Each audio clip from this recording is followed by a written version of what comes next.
When you hear Stargates, stone gates, or ancient portals, think massive carved stone doorways and ruins around the world, often linked to folklore about other realms, gods or giants, and then tying that into claims of a CIA cover-up in the 1950s. Let's untangle. In Peru, the Andes, near Lake Titicaca, the highest navigable lake in the world by the way, there's a ruin called Puerta de Huaymarca, meaning Gate of the Gods. It contains a massive stone doorway carved into solid rock. The doorway goes nowhere. Legend has it an Incan priest used a golden disc to open the doorway, stepping into another world. Shamans say it's still a portal to the gods.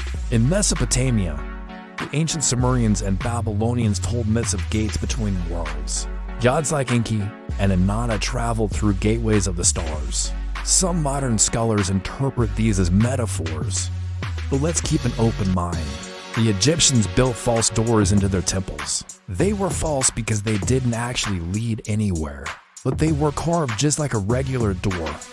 The Egyptians believed the gods or spirits could pass through them.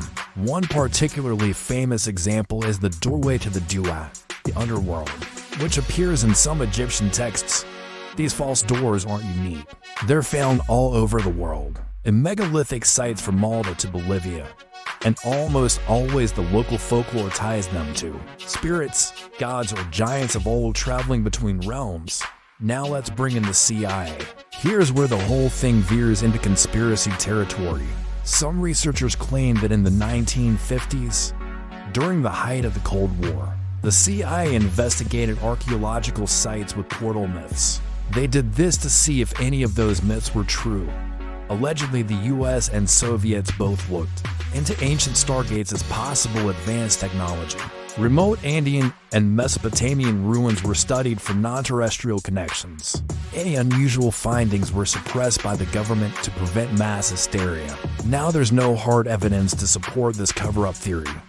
What we do have are declassified CIA documents from Project Stargate. The real CIA psychic program operated from the 1970s to the 1990s, not the 1950s. What the documents do show, the agency was very interested in having psychics remotely view ancient sites like the Sphinx or the pyramids. Some alternative researchers connect this to sites in Iraq, ancient Sumeria.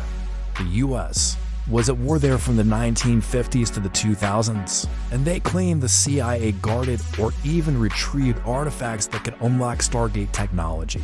That's the cover-up theory. Mainstream archaeology views the stone gateways as nothing more than ritual false doors. They were built thousands of years ago by cultures who believe in spirits or gods who could pass through them. The decorated stone lintels over the doorways symbolize the sun or celestial bodies. To the ancient builders, these weren't decorations. They were portals, albeit ones that only work metaphorically or symbolically. And while you mull that over, consider this. If these gateways really are portals, where do you want to go? To the Inca gods, the Egyptian Duat, or somewhere else entirely? Have fun, be safe, and remember, some doors are best left unopened. Thanks for watching. Please like and subscribe to see more.